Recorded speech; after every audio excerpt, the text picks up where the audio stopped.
So I'm hearing people say Xenoverse 3 is Breakers 2.0, and I believe that Xenoverse 3 is Xenoverse with elements of every Dragon Ball game, which can be a good thing because it borrows the visuals for super attacks and ultimate attacks, with the super and the ultimate Kamehameha being the best examples.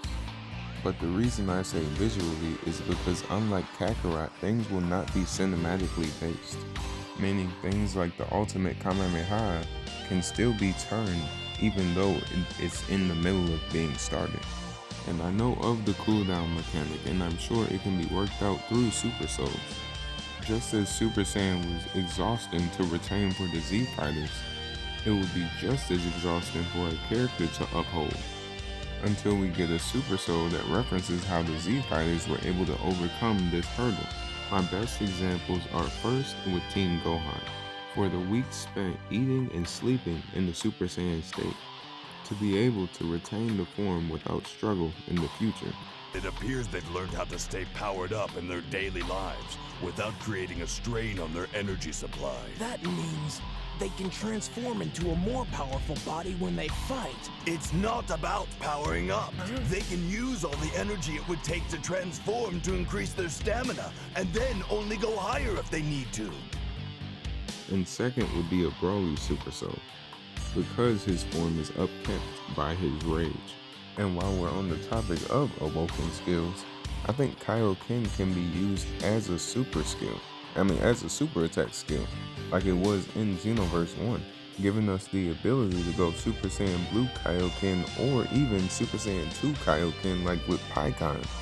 And random other thing, seeing that clashes can be made and won now, I think the same could be said for beam clashes, possibly. And seeing how much the Ozaru sign is broadcast around the Xenoverse 3 server, I think they're gonna allow Saiyans to become apes, with the only way to turn them back is to kick their tail. And if that happens, we could see specially animated grabs from giant Namekians onto apes. But the biggest question is for the Majins, because we know every other race is going to have their forms. Namekians will have orange and giant, and Saiyans will have Super Saiyan and God, and Frieza will have his evolution forms and gold. But the Majins, I believe that they're going to need some type of a absorption tech or ultimate, where after the absorption, he can still spit you out, but he will still have your clothes on and your skill set. And finally, the character builds.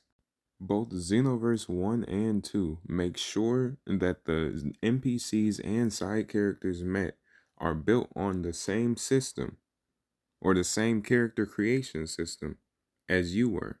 And if what they're showing in 3 is true, then you can have a Saiyan fat like Boo and a Majin as fit as Ultimate Gohan.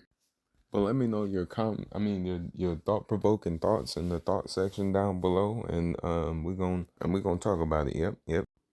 And they should add fusions to the game with the same input as a dual ultimate. That's all I got to say. See ya.